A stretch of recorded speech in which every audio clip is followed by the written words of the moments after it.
Good afternoon, Mr. Jeng. Good afternoon, Council. I hope that you had a good lunch.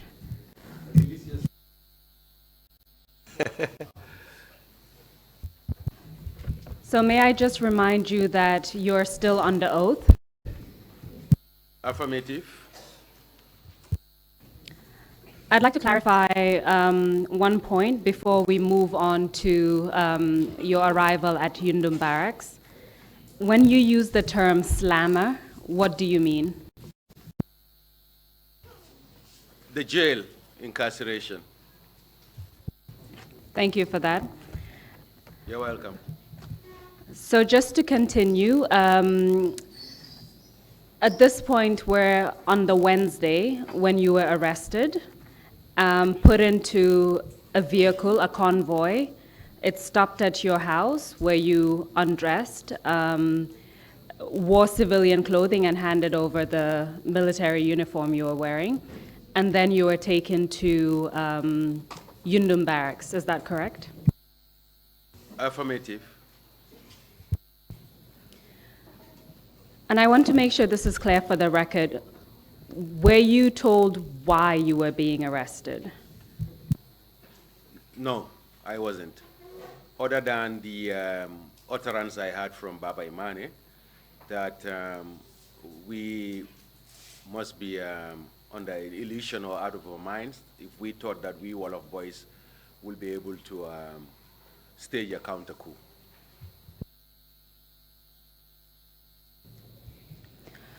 Can you tell us what happened when you arrived at Yundum Barracks? Upon arrival at Yundum Barracks, I was handed over to, I may be wrong with the rank, but the head of the military police at the time was one Jase. Whether it was a Sergeant Jase, but the first name eludes me, I can't remember. But I was handed over to him, and he requested that I should submit a statement.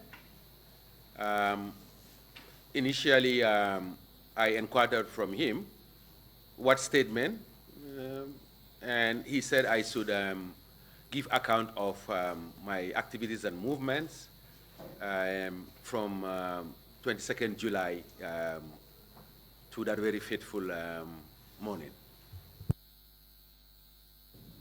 Who did you give the statement to? I was given a piece of paper to write this statement, and I recounted my activities, movements, the point where I was appointed secretary, to the point where I was arrested, the exchange that transpired in the vehicle, and the signed statement was handed over to Jase personally. And do you recall what part of the military Jase was from? Indeed, Council, he was a military police, which was an outfit of the Gambia National Army.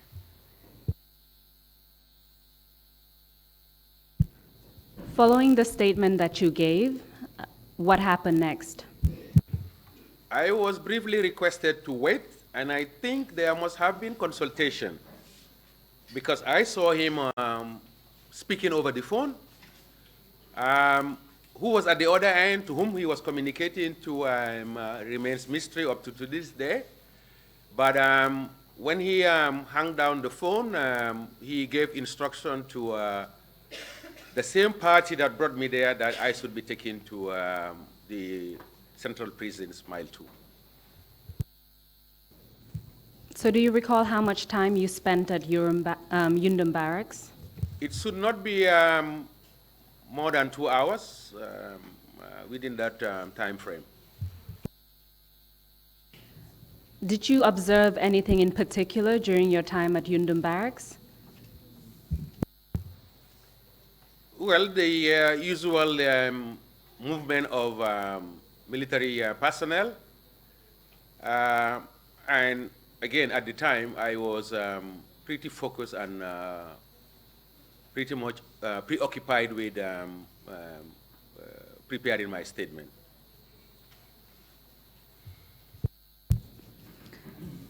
When you were taken to Mile 2 prisons, was that during the day or was it still daylight outside? It was bright daylight, yeah. It was daylight. Can you tell us about the journey from Yundum Barracks to Mile 2? What kind of vehicle were you taken in, and where do you recall any other individuals who were with you? The mark and mate, I cannot remember, but it was a Jeep 4x4 vehicle. And I think it was a composition of 5 vehicles. I was in the middle. There was a lead car, 2 of them in front and 2 at the rear. And the personalities that I mentioned again, it's only 2 that I can still recall. That was Warrant Officer Alpha Ba and the non-commissioned officer Baba Imane. From your recollection, were you the only person who was being taken to Mile 2 during that period? Affirmative. When you arrived at Mile 2 Central Prison, what happened there? When I disembarked, alighted from the vehicle, I was escorted, and this time joined by personnel of the Central Prison. Now the names I don't know. A lot of water has passed under the bridge, but I was escorted to a special section inside the prison, which I later came to know as the maximum security wing, number 4.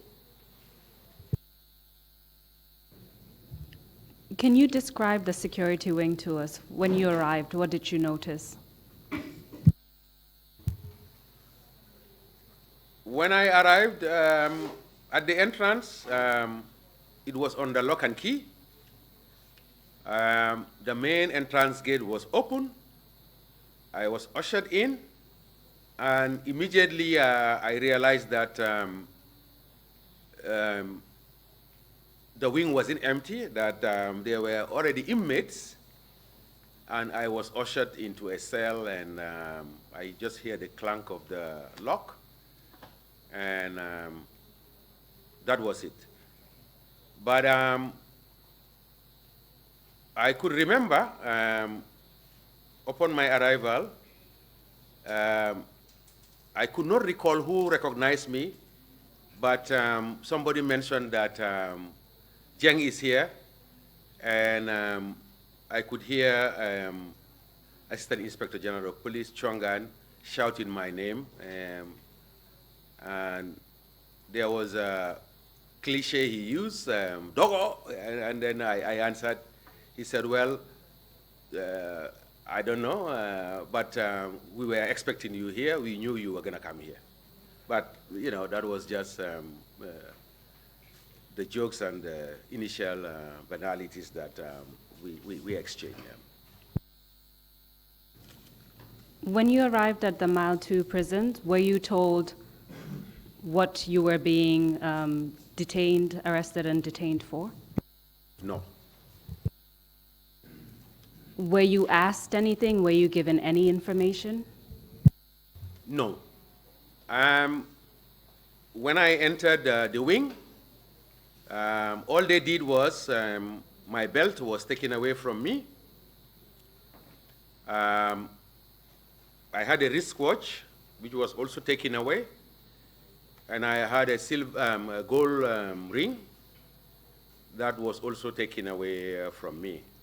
So basically, I entered there with my, I don't know whether it was sandals or whatever, the trouser and the shirt I was wearing, and that's it. But I was not informed of any infraction or the actual reason why I was arrested and being brought to the security wing number 4. Do you recall the number of the cell where you were put in? I've been making reflection last night as to whether there were 30 cells there. If it is 30 cells, then I should have been in number 25 or 26. The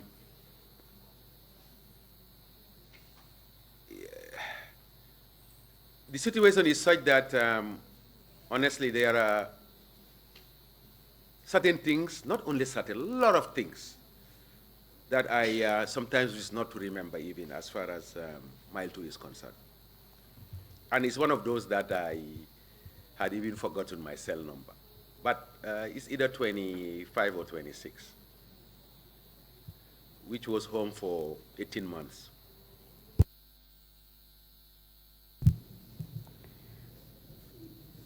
That's perfectly understandable. In terms of the first few hours when you arrived at Mile 2, can you tell us about that time? What happened after you were put in your cell?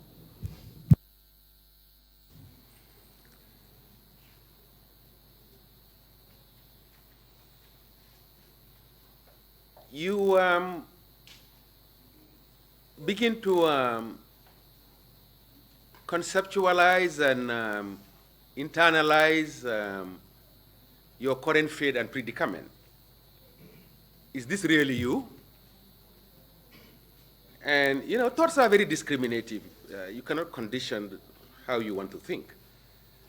But you're preoccupied with reassessing yourself as to what have you done? And I was really trying to understand this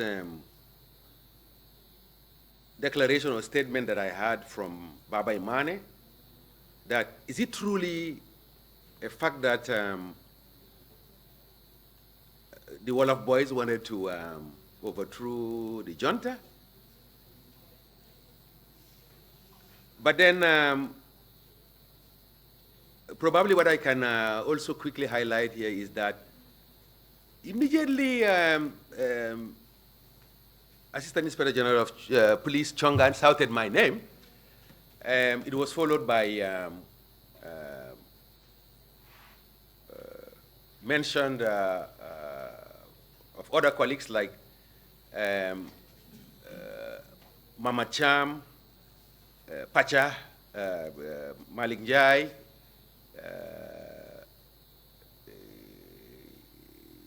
also raised their voice, and I happen to know that they were there. And this begins now to form the jigsaw of this utterance of Wolof boys that probably this is the brush that was used to paint all of us, and we are now all present. So I begin to make sense of the utterances that I had from Babai, that these were the Wolof boys, and we were all now rounded up. So just to be clear, you highlighted those names because those are individuals that you were with at State House a few days before. So you knew that they had only been recently taken to prison, is that correct? Yes. Can you tell us, how long did you spend in Mile 2?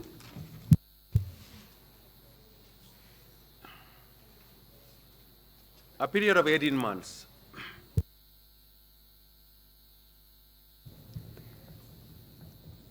Did you stay in security wing number 4 throughout that period? Indeed, I have never been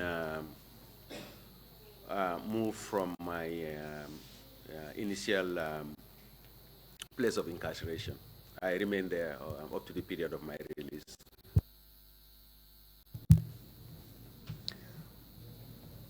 Was it true that the Wolof boys wanted to stage a coup, to your knowledge? The answer is no. I am not aware. But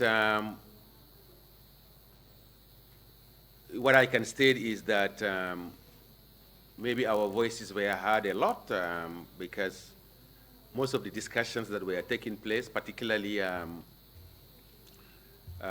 suggestions and insinuation of the need and requirement for transitional period were being advocated by us. So I want to focus on the 18 months when you were at Security Wing number 4. Can you tell us a little bit about the prison conditions at Mile 2 that time? It's beyond description, but I will attempt to paint a picture. A desolate area, a very sad, sorrowful, and pathetic area, in that you are locked in a cubicle, measuring 1 by 6 meters. 1 meter, if you open your arms, 6 meters the length. There were 2 bricks walls, and a plank of wood was placed on top of it, which serves as a bed. There was no pillow, and there was no blanket. You had a chamber pot, the usual plastic buckets, where you respond to nature call. And in the morning, the guards will come and even look at your position where you are in the cell before they hurriedly open the door, remove the chamber pot, close again, pour it, and bring it back for you, and lock again.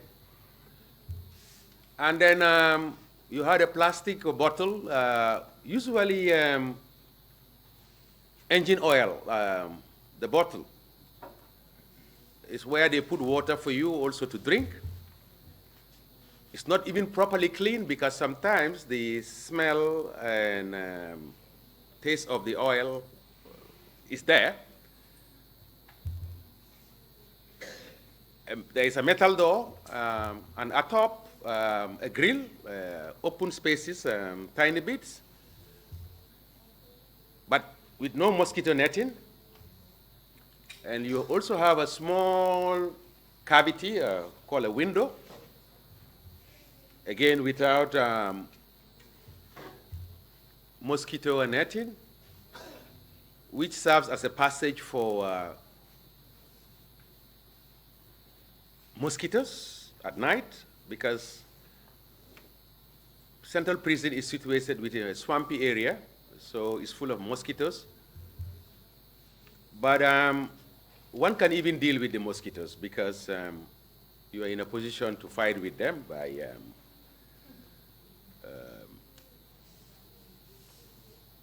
flagging your hand or something. But the thing that one cannot or was unable to tolerate is the aggressive rats that have breed a colony there that would visit you at night. And if you are not careful, they will lick your toes. And I know boys are boys, men are men, and you know, sometimes if you are not carefully and jokingly, a colleague drops the head of a fish by your door, that night you will have good company of rats visiting you. Yeah, but it was part of an outlet of surviving also, and we make fun sometimes out of each other. But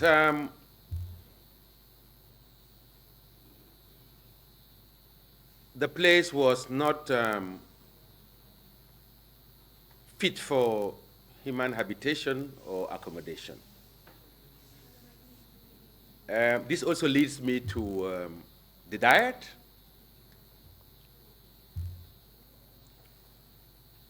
Believe me,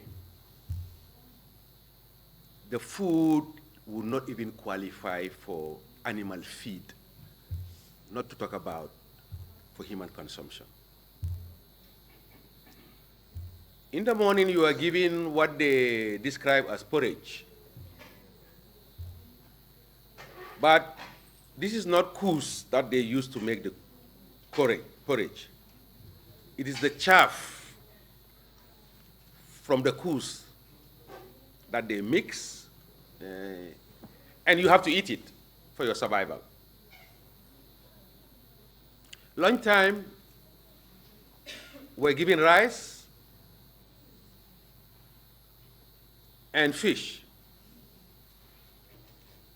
But then again,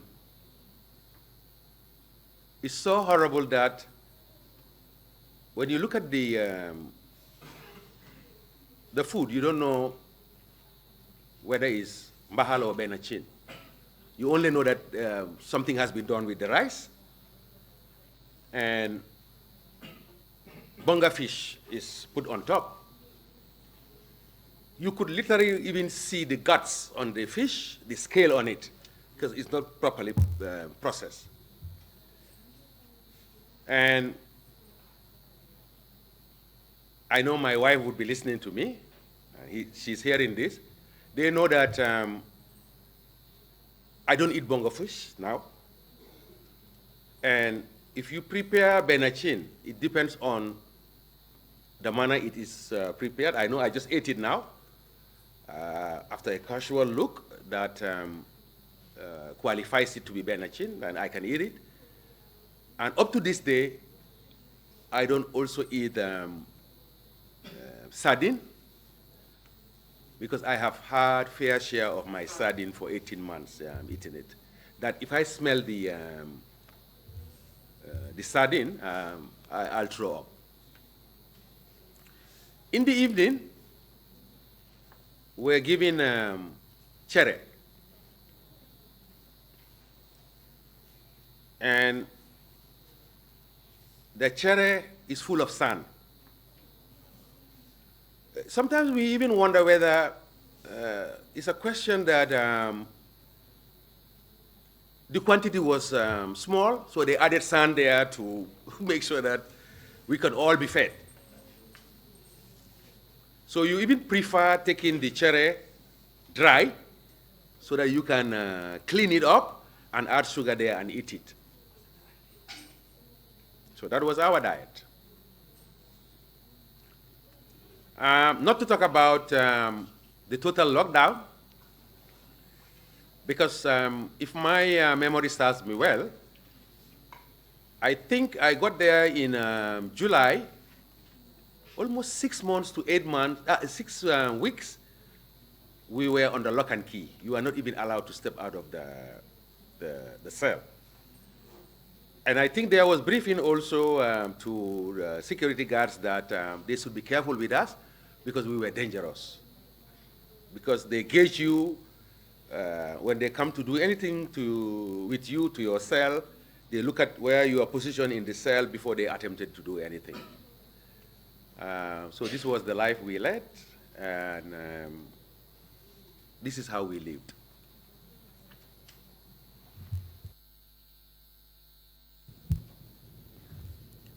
When you say that you were confined for 6 to 8 weeks, I take it then that you weren't allowed to take showers, for example? No. You are not allowed to take shower. Unless you do it in your cell. Whether it's that plastic bottle of water that is provided to you, and that cannot even wash your feet, not to talk about.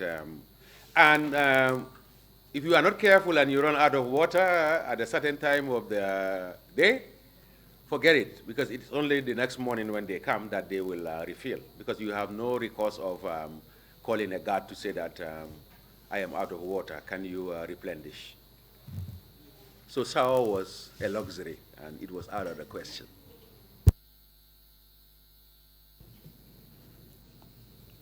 So 6 to 8 weeks confined in your cell. It may be an obvious question, but I take it that you weren't in communication with your family. Indeed. No communication whatsoever. We were secluded and we were banished. We were crucified, and we were forgotten. And in fact, I will be bold enough and say unequivocally that we were non-existent. Nobody cared.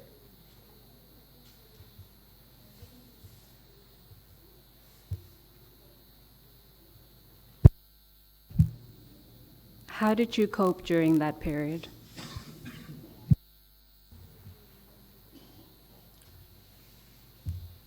You know, our God is merciful.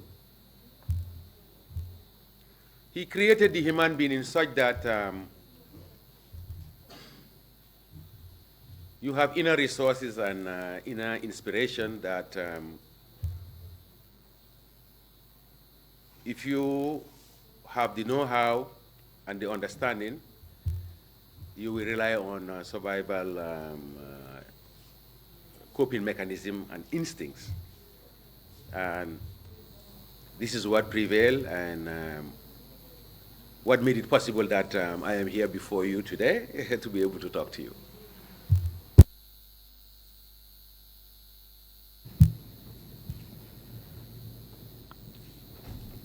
You mentioned a few names of individuals who were also detained in Security Wing Number 4.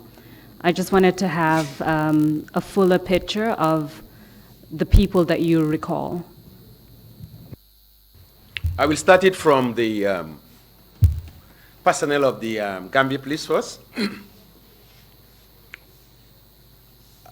Inspector General of Police, Pasala Jiang. Deputy Inspector General of Police, Assistant Inspector General of Police, Ibrahim Chongan. Chief Superintendent Sharif Mbai. Superintendent Ali Undur. Chief Superintendent Turo Jaune. ASP Keba Diba. Superintendent Jame Konta. Inspector Anthony Correa,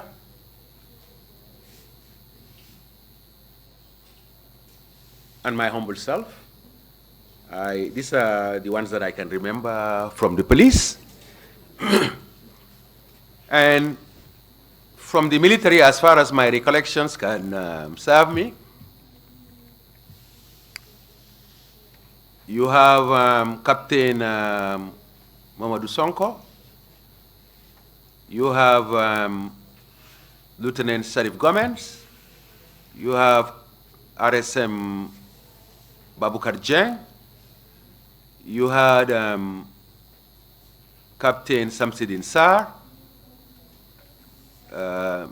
You had someone, I don't remember the name, Alaji Fai. You also had Mbalo Seidi Khan. You also have Lieutenant Kante, who testified here yesterday, Alaji Kante. You had Captain Bell Winsil. You have Captain James Johnson.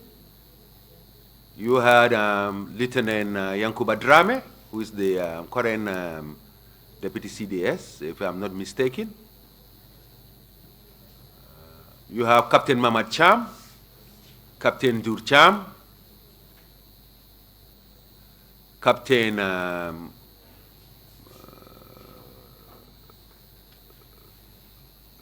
Kambi, again, even Ibrahim Kambi.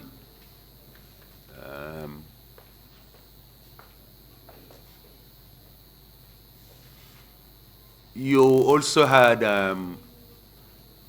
the then former Director General of NISS,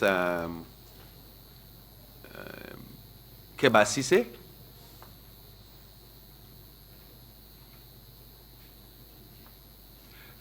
To the best of my ability, these are the names that I can recall. And I think this would be pretty much close to the occupants or the inmates. Yeah. You mentioned that for 6 to 8 weeks you were confined to your cell. What changed after this period? Divine intervention.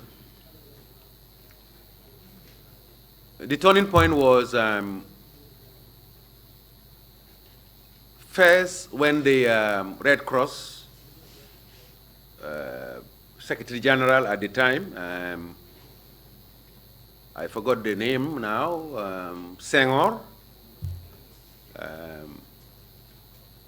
came there. I don't know whether he came with other officials of the International Red Cross, but when he came, we noticed some little changes. But as far as my recollection can serve me, the biggest change was when we had a visit from the bishop. I forget whether it was Bishop Michael Clary at the time, who came to visit.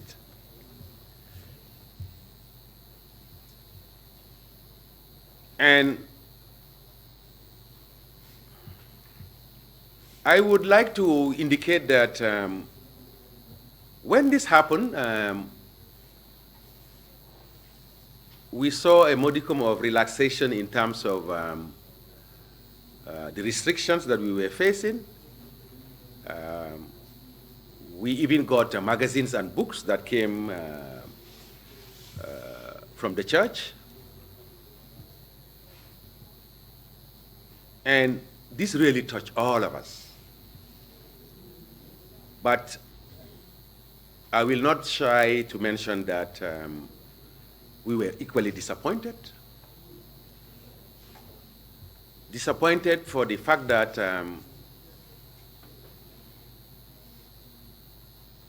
among the people that were detained, there were only 4 Christians.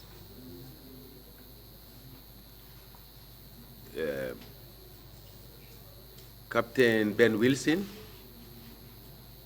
Captain James Johnson, Anthony Correa,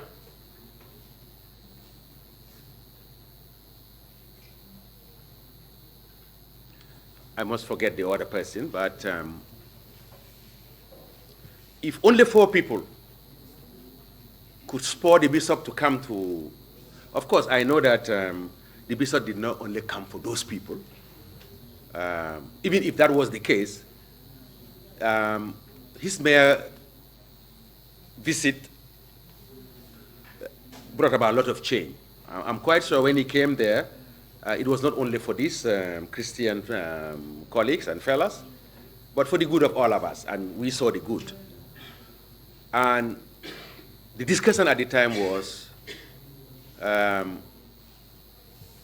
where are our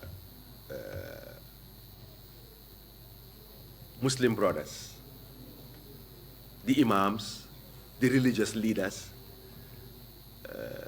and they were nowhere to be seen up to the day that we were released, and it was really a disappointment that, again, in my view,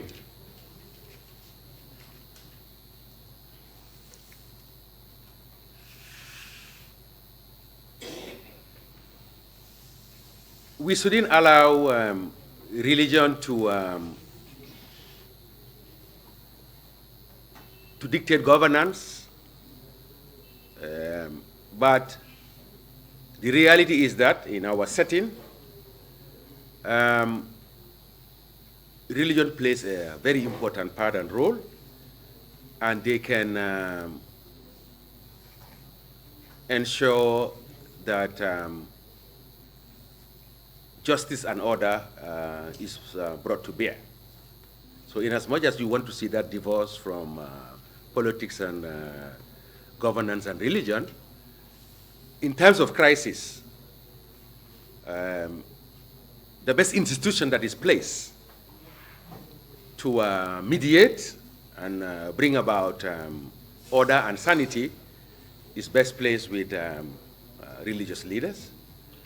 And my characterization is that we were failed by the Muslim Council, or whatever name you want to ascribe it, unlike what we saw with our Christian brothers. But the visit of the bishop herald positive changes that we live to cherish up to this day today. You mentioned that you were there for a period of 18 months, and you weren't charged during this period. Were you given access to a lawyer? Were you ever taken before a court?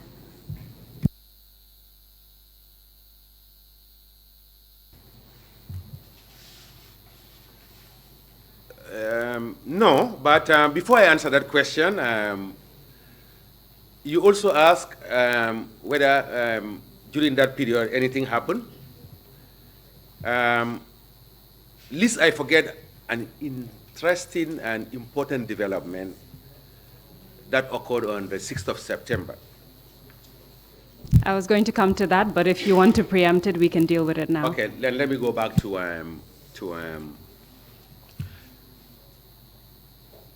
as I indicated, I was not initially told what I did wrong. But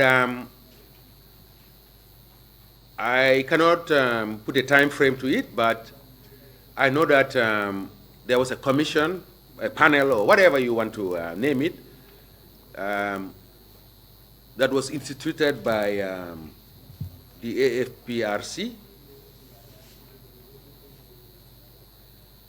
which I want to believe was even led by Justice, is it Obayang, or I don't know. But the name sounds like that. I know he was a Nigerian judge, and the composition of the panel was personnel from the Gambia police first. They were led by Gonelba. I forgot his rank now. He was supported by the late Commissioner Jata Balde,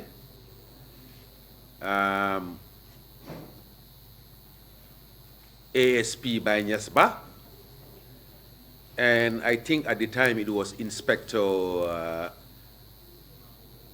Ibrahim Acham. There were also members from the National Intelligence Agency, but the names I don't know. But they set up an office in the yard, and we were singly told to report to them, and they requested statements from us. I remember when I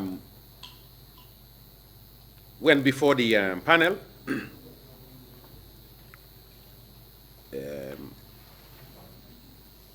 I took aside Banyasba, who at the time I thought was a colleague because we were all at the headquarters. And I thought that the fact that he also entered the police as a cadet, that we had some similarities, and we could share information. And I blindly trusted him. So I called him aside,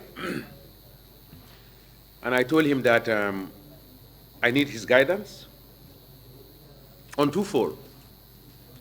The statement I'm about to give,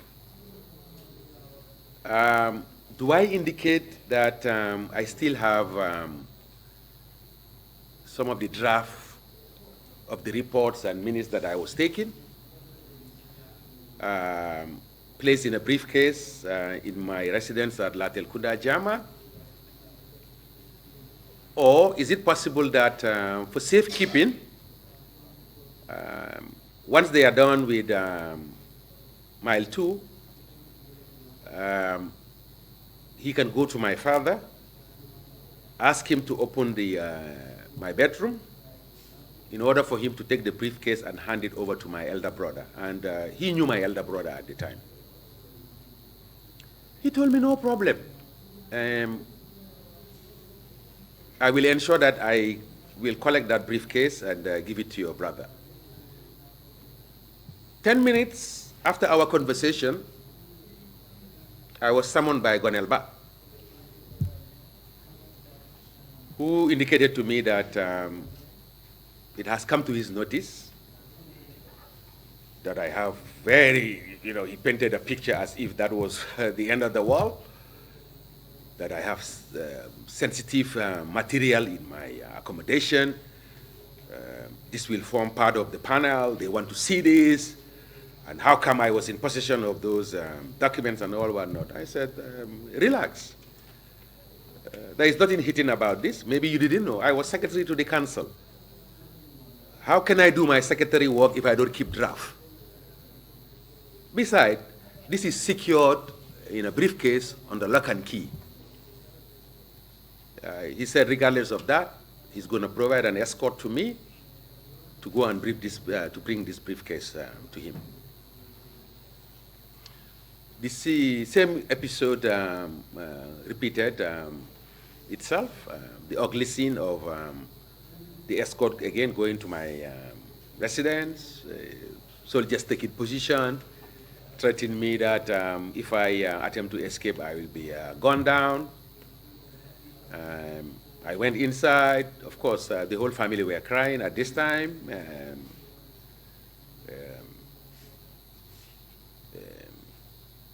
My bedroom was open. In front of them, I told them, look, this briefcase has been here since my arrest. It's under lock and key. This will show you how secure it was. It was collected. And in fact, I opened it before Gonelba with combination to reassure him also that there was no one who had access to. And it formed part of my interrogation by the panel members. Stupid and irrelevant question as to how I became in possession of those documents, and I have explained again the role that I have played, and whether that satisfied them or not. I indicated how I became in possession of those draft documents, and I submitted my statement. And that was the last I also heard anything about that panel. But even during the process of providing my statement, I was not even told still what I have done. If that answers what you inquired about that. It certainly does. I have a couple of questions. Do you recall when this panel was composed? I don't know whether this was 6 months down the line. Honestly, I don't have true recollection of the timing. And when you were escorted to your home in order to retrieve these documents, were your parents present? They were, and other family members, in addition to the neighborhood, all being there as onlookers. And there was again mayhem and pandemonium because people were crying and, sympathetic and, but at least in as much as it was not desirable, I think it brought about a glimmer of hope to family members that I was still alive and kicking since they've seen me at that material time. When you provided the briefcase to Gonelba, what happened to those documents, those drafts? I really don't know.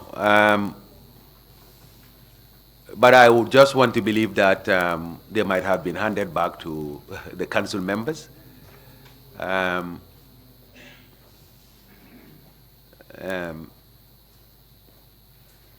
because you could tell that that panel was a sham, and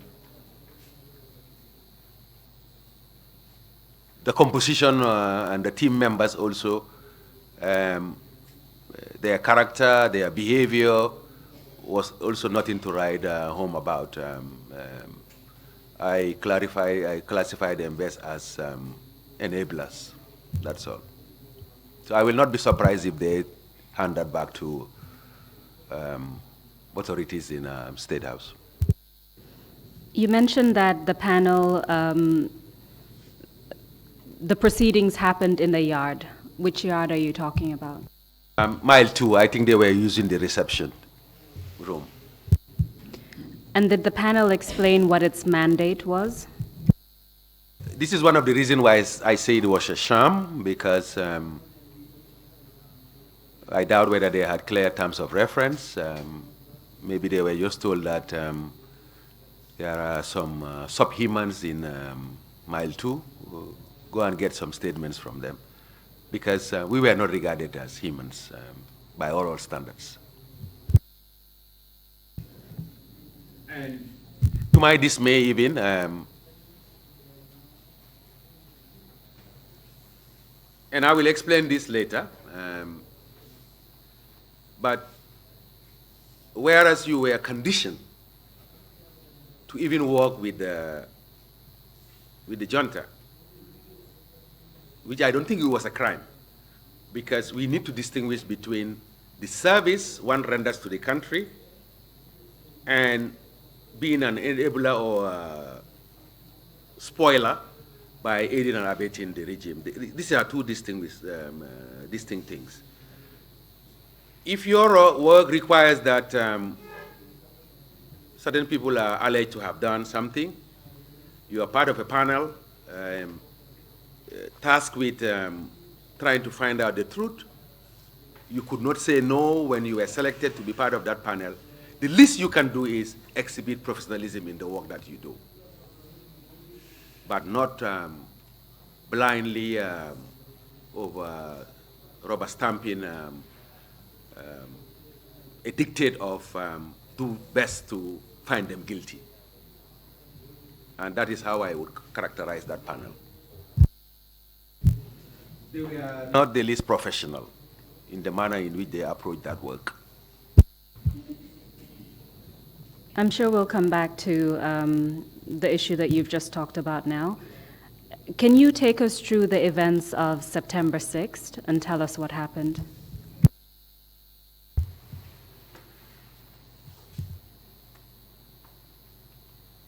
Referring to 1994.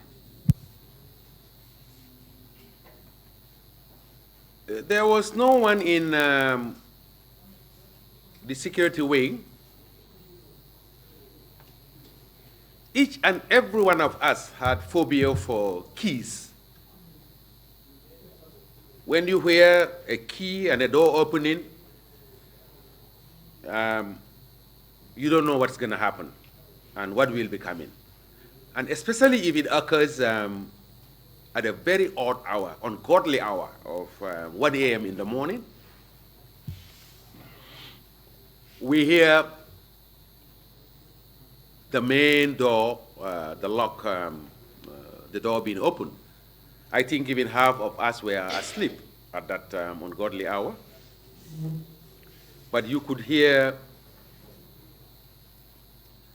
footsteps and soldiers marching. And suddenly we had visitors. And it turned out to be the entire junta except Lieutenant Yaya Jammeh. Can you name them, please?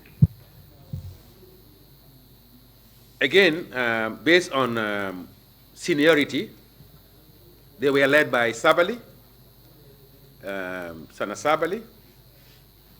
Edward Singate was present. Sadibu Hydra was present. Yankuba Ture was present. And a non-council member, Edward Singate, Peter Singate. whom I understood just returned from studies or whatever. The others I cannot tell because these were non-commissioned officers, junior. So I don't know them, but these personalities I know very well because I've interfaced and worked with them. They came in, or they were the ones that visited us. Can you please tell us what happened when they arrived?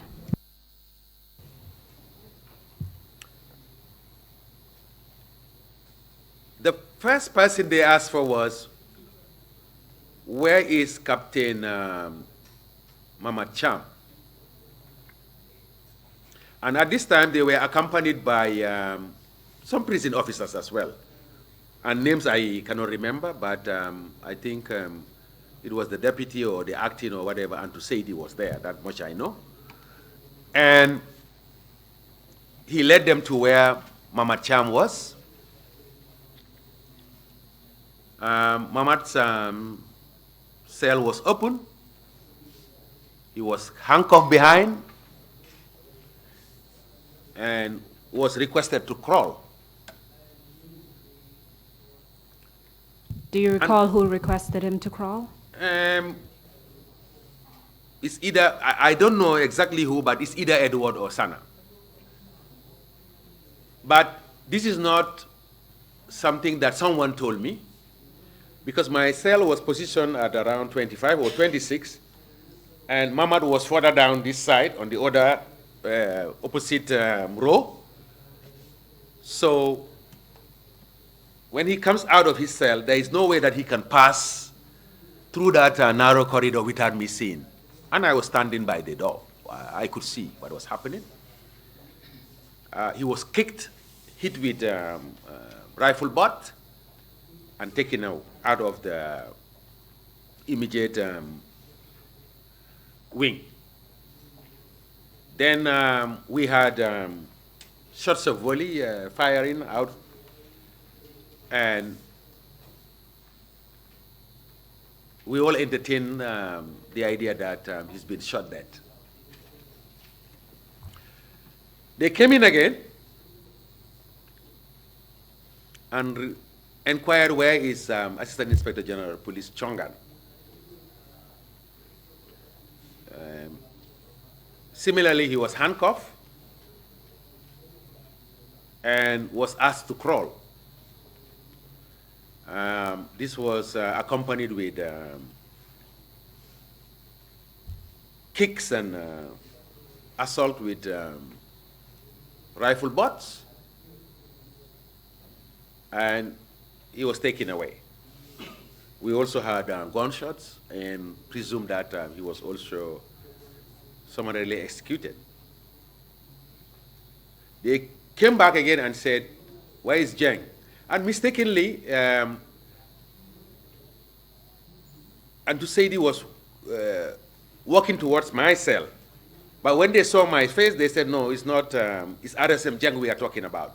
But RSM Jeng was placed in a cell that was by the entrance. He was taken away. How he was taken away, whether handcuffed or what, I couldn't tell, because this is not within my immediate line of sight. So I couldn't tell, but again, he was also taken away. And we hear gunshots, and we thought also that his fate was decided. After that, we could hear that this is enough for today, and they were going to come back the next day to continue.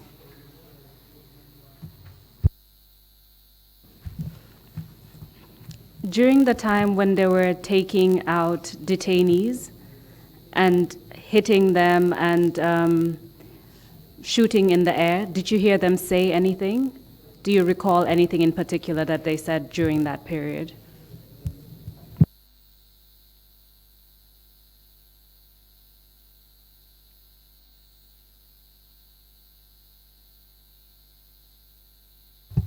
No, I did not hear any exchange, but I know that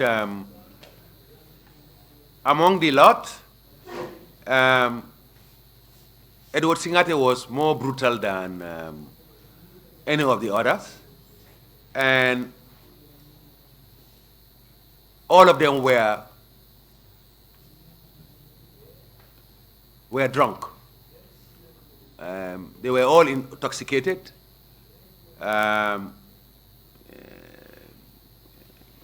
And I don't even know whether they realized the magnitude of what they did and what they were doing under the disguise of alcohol.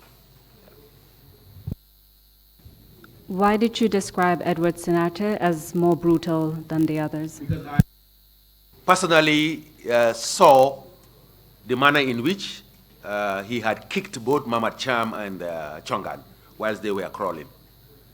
And, you know, the pathetic bit about it is that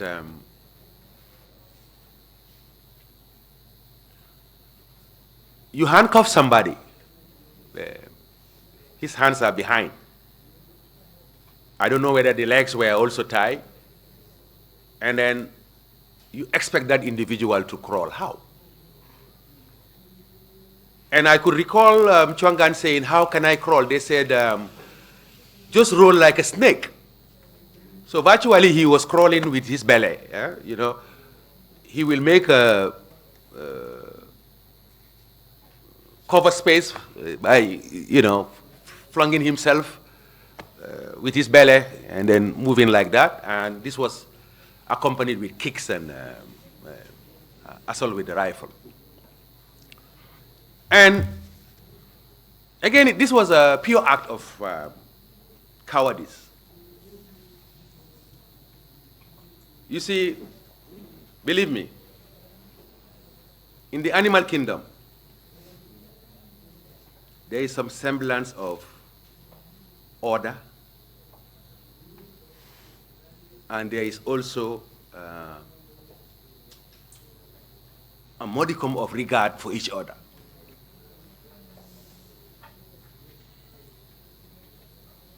If this is possible within the scope of animals, how much more human beings? You incarcerated people who have done nothing wrong.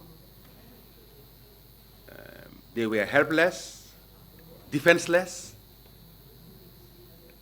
You could come in the middle of the night drunk, armed with a firearm, and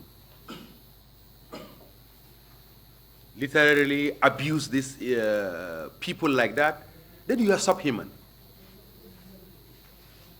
Then you are subhuman. As far as their conduct and behavior is concerned, they are not even fit to be called human beings. They are subhuman. They are not even animals. I know we are all animals, but upper animals, but they are in the lower scale of that classification. It just beat my imagination that someone can be as malaise, coward, and anyway. But a very regrettable night, and it left a lasting impression and impact. I am now relating to it the next day, when if you drop a pin, you could hear this sound, because it was very quiet. People could not even talk to each other. We were gripped with fear.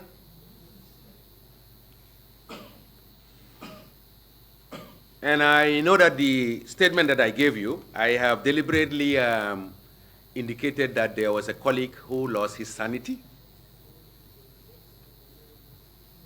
And I have mentioned in my statement that because of respect for the family, I was not going to call his name, but I think the cat has been let out of the bag yesterday. This happens to be Samsudin Sir. I am knowledgeable about this because I was supportive to him when he lost his mental capabilities.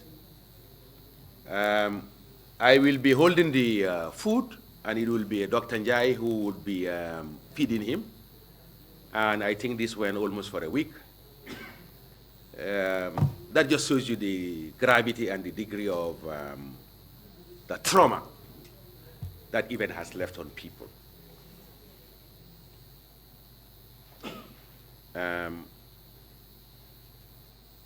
A very sad day. And I don't know where they are, but I know all of them would be keenly listening to these proceedings. Let them make a reflection of their activities, their conduct, their demeanor, and what they did that night, which they thought would never ever be revealed. There is a day of reckoning, and it is right now. I don't know whether enough forgiveness would be enough, but I can tell you that it has left an indelible mark in my head here that I may forgive, but I will never ever forget the night of September 6th, which we have dubbed as Night of the Terror.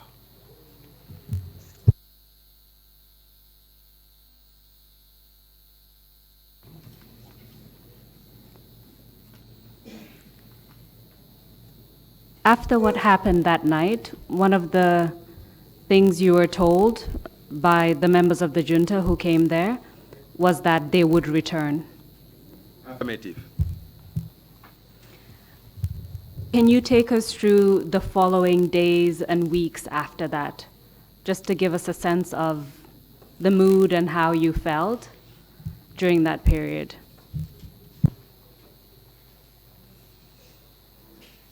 You felt dejected, lost hope. The reason for life and living,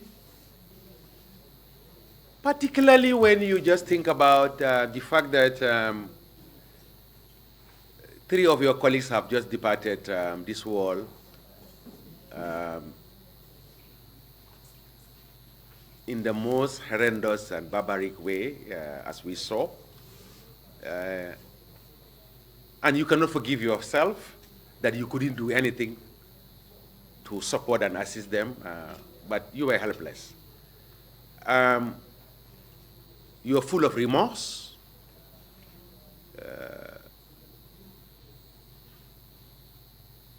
To some point, even you question the essence of life and living.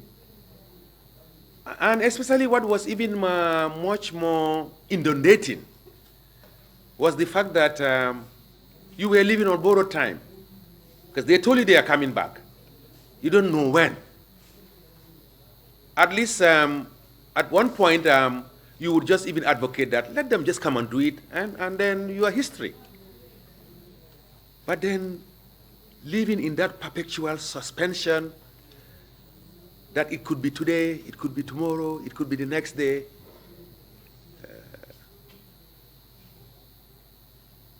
These people are animals. They are.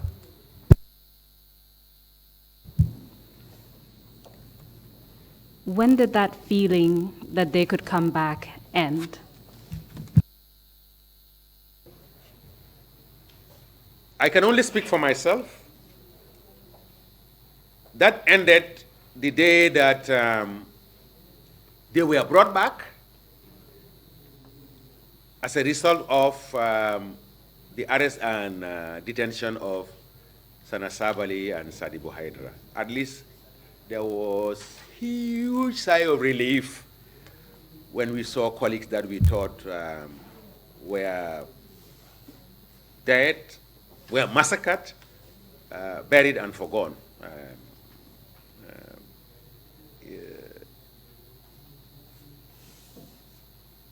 It rekindled a lot when we saw them alive,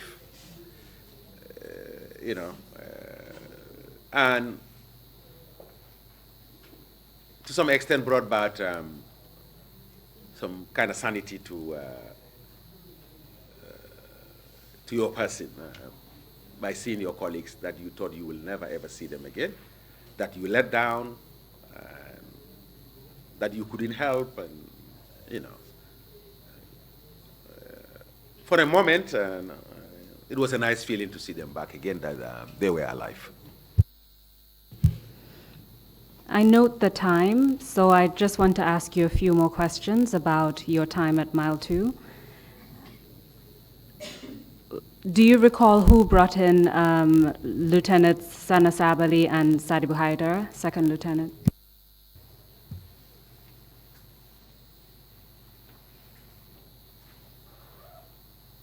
I peeped through my window, and I saw that they were escorted by Edward Singate, and the only other soldier that I could recognize was Alhaji Martin, who was among the group.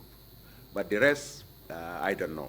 But I saw that the two of them had their hands bound behind their backs, and Edward was vividly present, and I could also remember Alhaji Martin.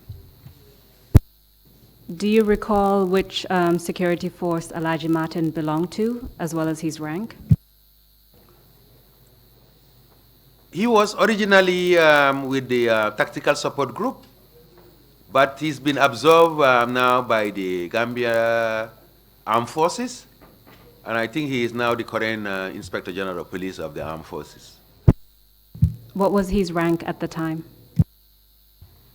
Well, when I last saw him during my brief stint at the State House, he was an inspector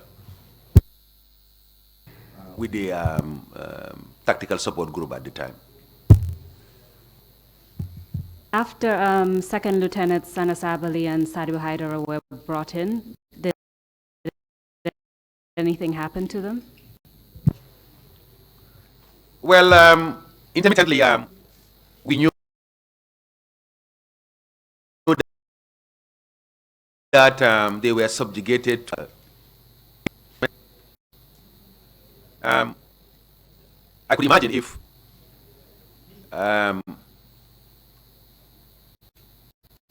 we lived in the condition that we live, much more now than besides the intermittent tortures that were meted on them, because sometimes we are in our cells and you could hear them shouting and crying due to the severe pain that they were subjected. And it was clearly evident that they were even electrocuted during those torture sessions. Why was that evident? Because the noise that you hear, them crying, is not as a result of just beating like that. And we later came to understand that there was a colleague, I could not recall the name, but I think he mentioned it even in his testimony here, that he himself saw the machine when it was being brought in, and we build relations, again, over time with some of the guards.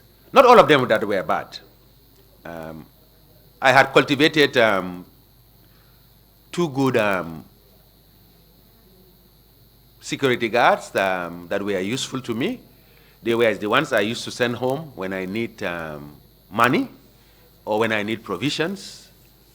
And they've been very supportive in meeting with my family and running some of the errands for me. And we do have conversations, and they open a little window for you and let you be aware of what is happening, particularly with those two other colleagues. Following what happened to Sana Sabali and Sadibu Haidara, did you notice any impact or any change in them? Well, there was even insinuation that Haidara died as a result of this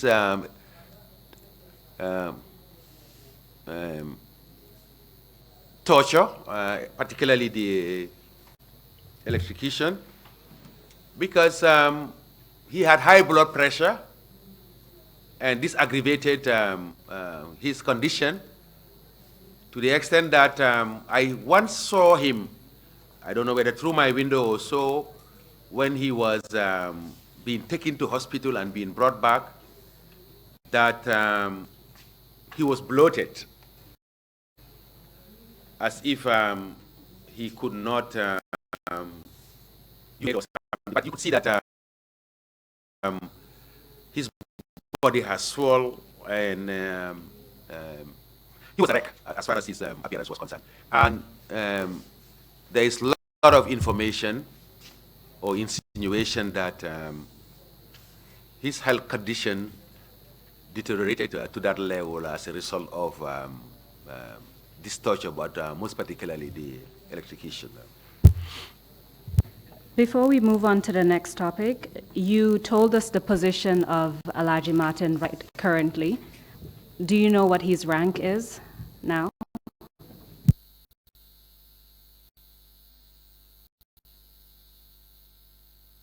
I think he's a brigadier general, if I am not mistaken.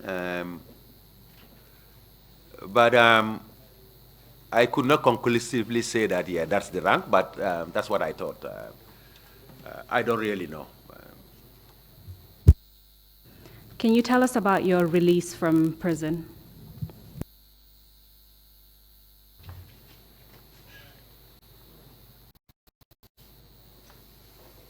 You know, subsequently there was relaxation in terms of our conditions in the prison, because later on we were allowed to come out of the cell around 8 in the morning, and I think up to 12. Then we go back, they open us around 2, and then we come back around 5 o'clock back into the cell, awaiting for the next morning.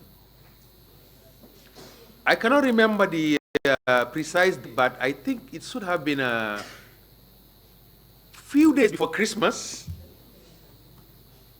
that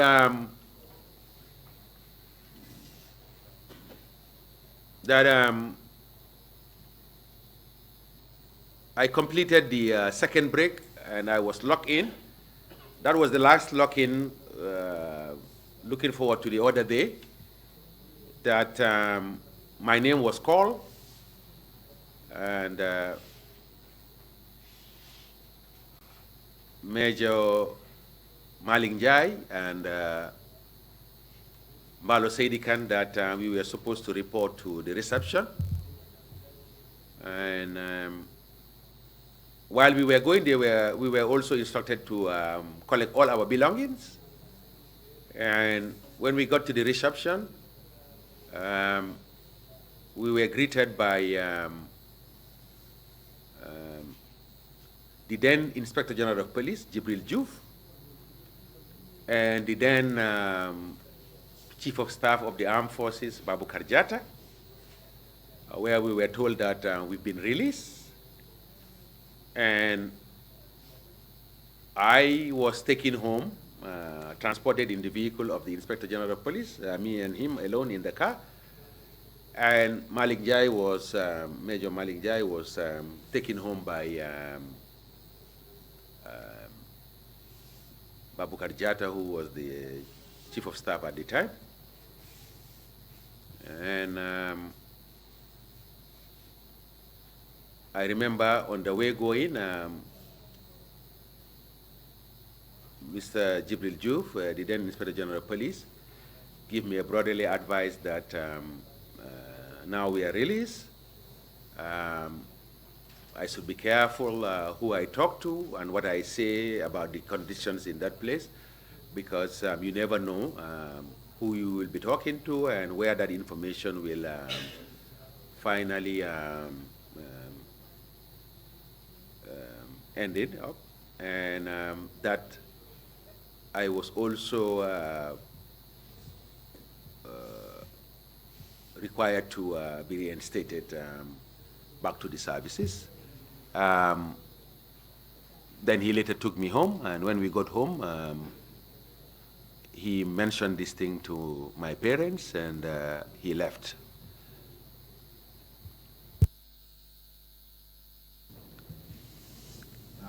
This was on a Friday. Before we come to what happened after that, you spent about 18 months at Mile 2 prison, and you've told us that there's certain things about your experience that you've blocked out. Can you just tell us a bit about what impact this experience has had on you and your family?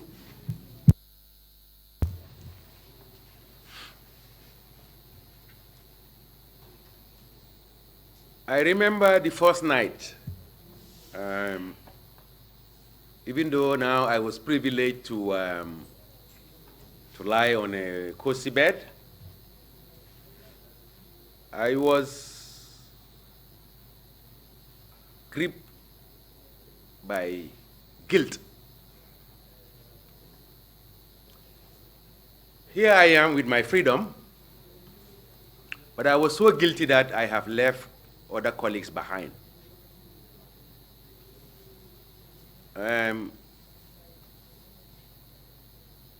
I am not the kind of person who glamorize or sensationalize issues, but I was even reluctant to sleep on the bed because of guilt, knowing the individuals that I left behind, the condition they are still in.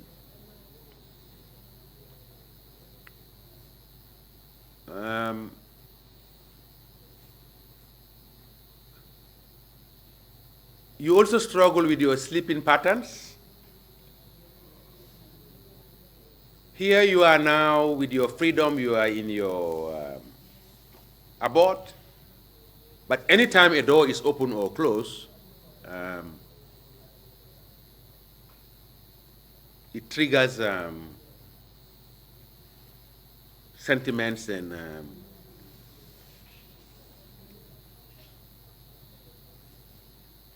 some visitations of that horrible place still comes back.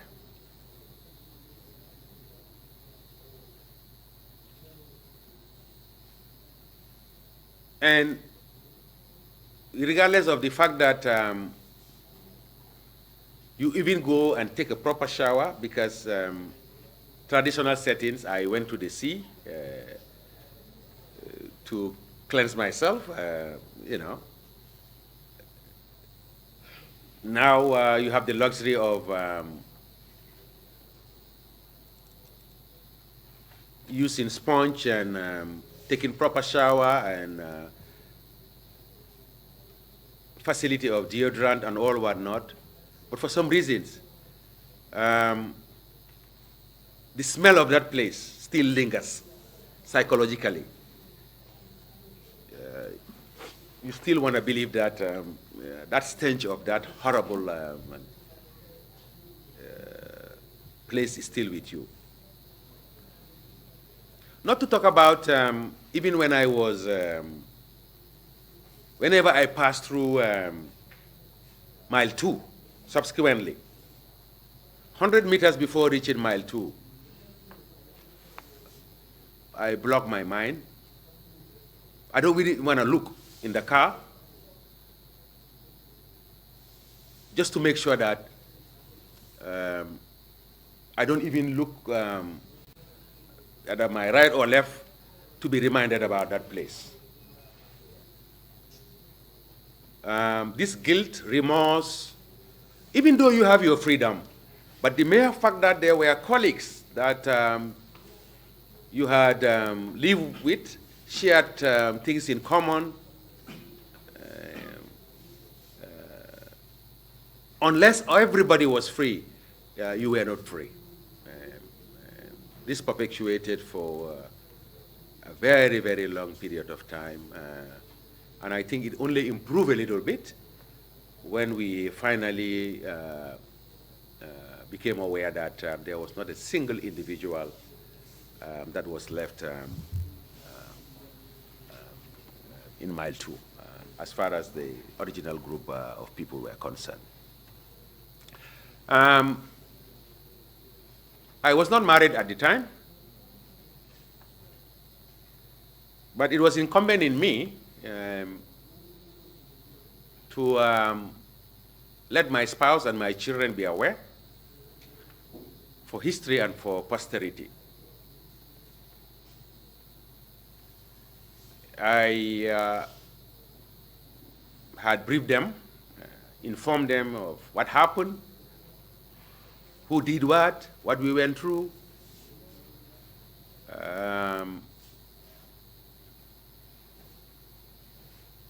And I would even say that the impact was even more on them than me, even though I lived it.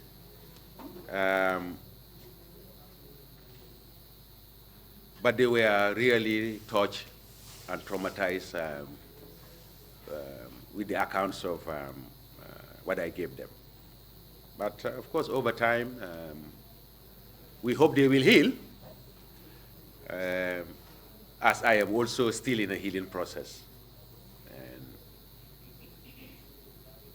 I think the only good that my incarceration gave me is that if I have the basics that I require, I can stay in a room for 1 week, 2 weeks, and I'm not bothered with the outside. It has become part of my psyche and my being. That's perhaps the only good that I could say had come out of that incarceration. Mr. Jeng, I note the time. We have less than 10 minutes, I believe 7 minutes now. I just want to ask you to give us a brief overview of your career after you came out of prison. And then I would ask, with your permission, that we submit your statement, which captures certain institutional reforms that you're recommending for the police. So I will give you a chance to identify the statement, and then we include it in the record. But for now, if you could just tell us a bit about your career, just a brief overview after you were released from prison. Your microphone. Yeah, I will try to be as brief as possible because of paucity of time. When I was released, I was told to report, but I have already made my mind that I was not going to report. And I recall Monday morning, I went around to greet my parents, and my dad reminded me that I was supposed to report to police headquarters that was directed by the Inspector General of Police. Am I going? And my answer was no.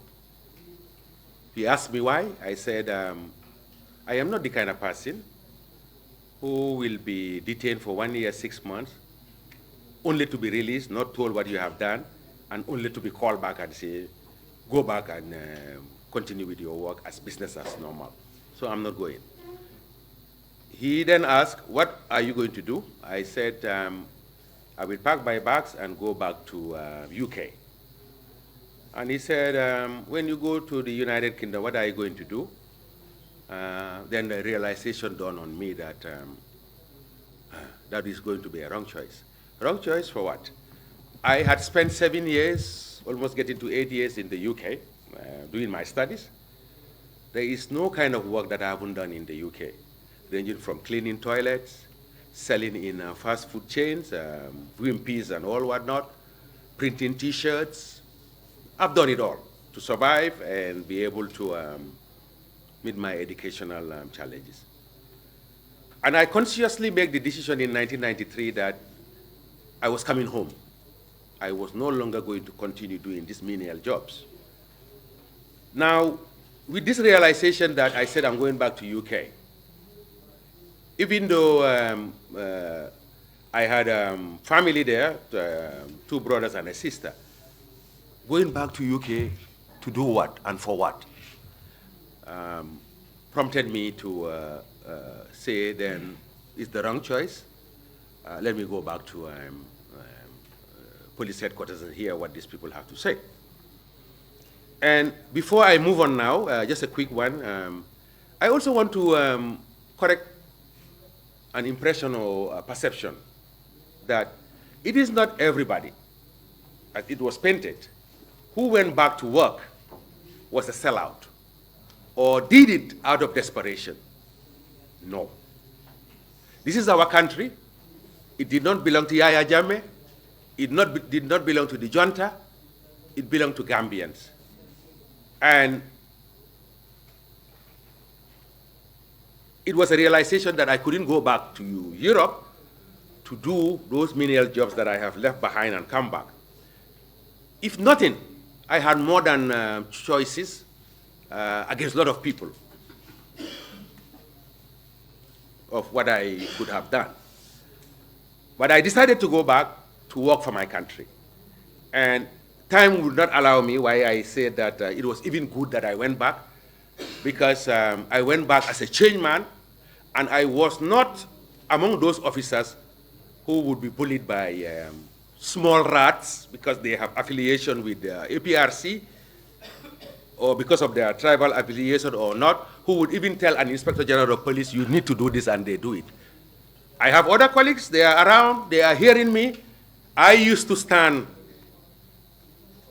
and say that most of you here now trying to show who you are and what you are not, when it was required to shape this country, you were either under your bed or you went to hide. Only now that everything has come to fruition, with all what I have gone through, 1 year, 6 months in jail, I now have come back to my work with a belief and a direction. You cannot sway me, and I don't care when you go even and tell Yaya Jammeh that I am apolitical. And I was apolitical. I am proud to say this. I wish time would have allowed us to digress more on that, but it was a blessing that I went back to the police. Time didn't allow. I went back to the police. I was made staff officer to the Inspector General of Police. Shortly, I was sent to Nigeria to do my police command course. I came back from Nigeria, got promoted to superintendent, and in 1999, I decided to go for my master's degree. That is when I went to the Royal Military College of Science, that is now the United Kingdom Defense Academy, and got my master's degree. And actually, I am proud to say that in the history of the security forces in the Gambia, I was the first individual with a master's degree serving in the police. I'm not blowing my trumpet, but I'm just trying to allude to the fact that it was good that I went back to the police, and because the dividends were there. It was not easy also going back to the police, because I had aspirations of also going for peacekeeping to better myself, improve my financial status, but more importantly also widen my horizon in terms of learning from what happens and what is applicable in the international field. But anytime there was a peacekeeping mission, the most recent was Sierra Leone when they wanted people. My name was on the list, but a good number of Inspector General of Police did not want me to go because they thought I was important and vital to remain and shadow the responsibility of the police administration. So my colleagues were going and coming, and that became my life until I served a very diligent, honest, and God-fearing individual called Ibrahim Anjai, who became an Inspector General of Police. He saw my plight, and after discussions, I told him that I would like to go on peacekeeping. I had a good team that I was working with, and I can tell you that in my absence, they are ready to shoulder the responsibilities of the administration of the police. He accepted and agreed on this. And in 2004, I was made to lead a contingent of 29 people, including myself, as the contingent commander. I got to Liberia in 2004. My first appointment was team leader for the recruitment of the police into the new Liberia police force. I did that for a few months. I was moved to team leader as non-compliance, investigating acts that constitute human rights violation by law enforcement personnel of the Liberia services. I was later moved to executive officer in the operations department and served as incident commander on major incidents before I was made the chief of staff of the entire United Nations police component in Liberia. It turned out to be that the police commissioner, who was an American at the time, was moved to New York headquarters as the new police advisor. I had worked with him closely. He saw my work, and a month to the final 2 years of my peacekeeping, he gave me a call and inquired whether I was interested to take up a position of planning officer and a team leader in the Department of Peacekeeping for the transitional planning from the African Union to the United Nations operation in Darfur. I gladly accepted the role, and I was given a P4 position, and I moved to New York for 1 year.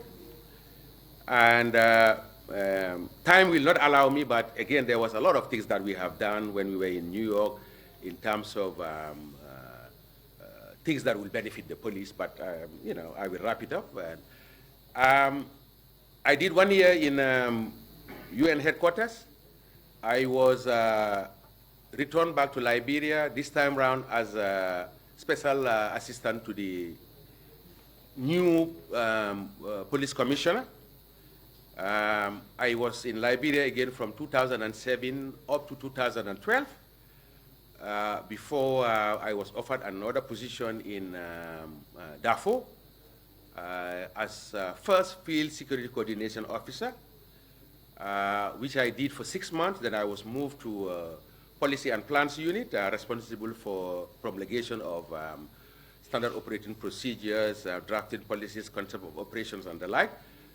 Which I also did for 3 months before I was made the Deputy Security Advisor responsible for the entire administration of the UN security in Darfur. Subsequently, in 2017, I was moved now from DPKO to the United Nations Department of Safety and Security, as again Deputy Security Advisor in the Israeli-occupied territory of Jerusalem, of Palestine and Jerusalem, and I'm now currently working in Israel, Jerusalem, as the Deputy Security Advisor. This did not go without problems. I decided to resign my commission from the police in 2012 because I was inundated, and there was a particular Inspector General of Police called S.R. Baji, who was very obsessed of my prolonged stay with the United Nations. I have even heard about stories that my residence was photographed. I was discussions during morning briefings when the police should have got important issues of national security and the rest to talk about, but rather I was being discussed as having stayed too long in the United Nations. I needed to come back home to help in the police administration, and that I had made a lot of money. It's enough, I should come and allow other people to go. But what they lost sight of the fact was that I was not on any Gambian quota as far as my work with the United Nations was. I went through competitive process of technical assessment, written exams, I went through interview, and I got rostered. So, but they were under the illusion that I could easily come home, and then they would just pick another officer and send him to replace me, which was a far-fetched. But because of this insistent and harassment I was going through, to the extent that I was reported to the president that I was disloyal, that I was told to come back to support the police, and I refused to come. And when I know that this has gone far, and I had already done 15 years, which allowed me to go on voluntary retirement, on one of my visits, I decided to tender my resignation letter, gave it to my wife, left here on a Saturday, and told him to drop it to the police headquarters on a Monday when I was far gone. And thank God that when they received the letter, they accepted my resignation, and I severed ties with the... So what this means is that from 2004 to 2012, I was on secondment with the Gambia government, and only started proper with the UN as a full-fledged staff from 2012 to date. In summary, and I wish I could cover a lot, but this gives synopsis of my current career with the United Nations. Well, thank you very much for that, Mr. Jeng. We've gone over the time allocated. So I will cede the floor to the chairman and just ask that the usher give you your statement so that you can identify it, and we will submit it into evidence because you have made recommendations, institutional reforms for the police force. Thank you very much. Mr. Chairman, I'll let him identify it and then give you the floor. This is the statement that I have submitted. Thank you very much, Mr. Jeng. Mr. Chairman, you have the floor. Thank you very much, Mr. Counsel, and thank you very much, Mr. Jeng, for a very powerful testimony. Personally, you took me through some emotional roller coaster here and there. Some very moving stories were told. One of the things that made me very nervous was when you talked about chamber pot, cleaning it in the morning, a guard coming to get it. It reminded me of an emotional day we had in South Africa when we went to Robben Island. We spent, I went with the Secretary General, this was March 1997. We spent 3 days there visiting with President Mandela. And one of the days, we went to Robben Island and we were given a tour of the facility. In Mandela's room, which is maintained, was this chamber pot. I have a picture of it in my office next door if anybody wants to see it. There was a white South African who was giving us a guided tour of the facility. He narrated a story about how the prisoners, unlike yours, not that that was a good thing for you, how the prisoners at Robben Island cleaned their own chamber pot in the morning. On this particular day, this prisoner who was giving this guided tour said he had not gone out of his room, his cell, and Mandela then came to check on him. He found out that this fellow had diarrhea. He did not empty his chamber pot. Mandela took his chamber pot, went and emptied it, washed it, and the fellow broke down. There were many people in our team who were crying as well. Chamber pots, so you got a bit emotional at that point when you mentioned that. I think Mandela's chamber pot is something that every African needs to hear about. Anyway, thank you again so much for a wonderful and a powerful testimony. I'll now turn to the commissioners. If you have any questions, please indicate. Commissioner Carr. Commissioner Carr, you mentioned that whilst you were detained, two junta leaders, Sadibu and Sana, were brought in. Did you have the opportunity to talk to them? I recall that there was one particular day when the guards there came with an information that Sana and Haidara wanted to call upon us to apologize.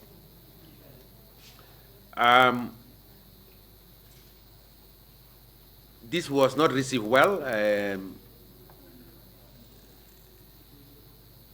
There was division as to whether this should be allowed to happen. They were the ones who brought us here, and only now that we share the same faith,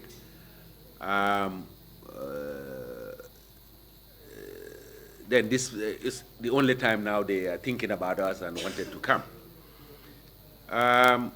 There was serious opposition from some quarters, but if my memory serves me well, even in the detention wing, we maintain regimentation. Pasala Jiang was the most senior, and he was given that regard and respect. I remember he spoke to many people, indicating that if they really want to come and apologize, it should not be difficult, because now we are sharing the same faith. We are all there together, and it will be good to hear what they have to say. And I want to believe, again, let me be corrected here, that still there was resistance from some people, but I think they managed to interface with few of us and regretted what has happened. But this was not wholesale. There were still some people who were bitter and didn't want anything to do with them, if that answers the question. Last follow-up question. Were you able to have any information as to why they fell out with the junta, with their junta colleagues? This is not cast in concrete or in stone. But the information that I have is that it was not true that he put a pistol or attempted to overthrow Jame or whatever. The information that I gathered was the fallout was as a result of disagreement on term limit. I was made to understand that both Sadibu and Sana Sabali wanted term limit at one point to hand over, whether this was after 4 years, 2 years, I don't know the period, but my understanding is that their arrest was contingent on the fact that there was disagreement on the issue of term limit. Thank you. No other questions. Mr. Jeng, do you have any final word and advice to the country? Yes, sir. The institutional reforms I cannot touch, but the first highlight I want to make is that research has shown that every country, every community deserves the type of leadership and deserve the type of police or security institutions they have. It's a choice. I know a lot has been talked about the police. Sometimes we have not helped ourselves. That the police is corrupt, they take bribes and all whatnot. I just want to quickly highlight that, granted, this is true. It's not every police officer who is clean. But I also want to remind the citizens that it takes two to tango. The person who receives bribe and the person who gives the bribe are equally culpable. And we can say no and change our police force. If we are not happy with the way the police is, citizens have a responsibility because they are the taxpayers who put the salary of the police officers. But what I also want to highlight quickly here is that security of this country must be given topmost priority. I am aware of ongoing security sector reform. I only hope that the scope would be encompassing and it will not cosmetic surgery, but a real surgery that will remove the cancer that is inside all the security forces in this country. The security forces have been enablers. Yahya Jammeh alone could not have been successful if he did not have enablers. And I also want to remind every Gambian that we are all guilty. We have all failed this country. By complicit, by being quiet, and by not doing anything.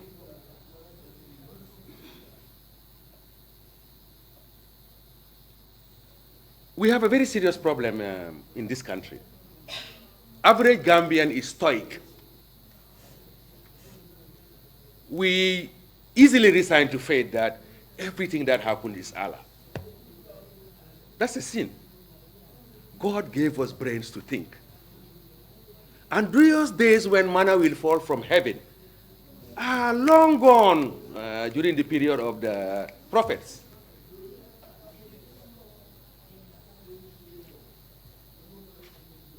Yahya Jammeh has divided families. Yahya Jammeh has been responsible for breakage in marriages. It was dog eat dog, cat eat cat. And it was only possible because of the enablers, the spoilers, and most often our silence. This has to change if we want to build a country. For the security institutions, there is no single institution that has not enabled Yahya Jammeh. The security sector reform that should happen in this country should be wholesome. Every individual person in the security services must be made to resign your commission. Reapply. Background checks. Be vetted. Before now, we talk about train and retraining. But we should not just use a brush to gloss it up. We are all complicit. I now want to come back to also the public service and the private sector in general. We all need to distinguish between favor and duty. When I walk to an institution, for example, I go to the police to look for a driver's license. The individual that is in the office making driver's license, you are not doing me a favor. I am there to get a driver's license because I am qualified and a Gambian. It's your job to give me a driver's license without me giving you a dime.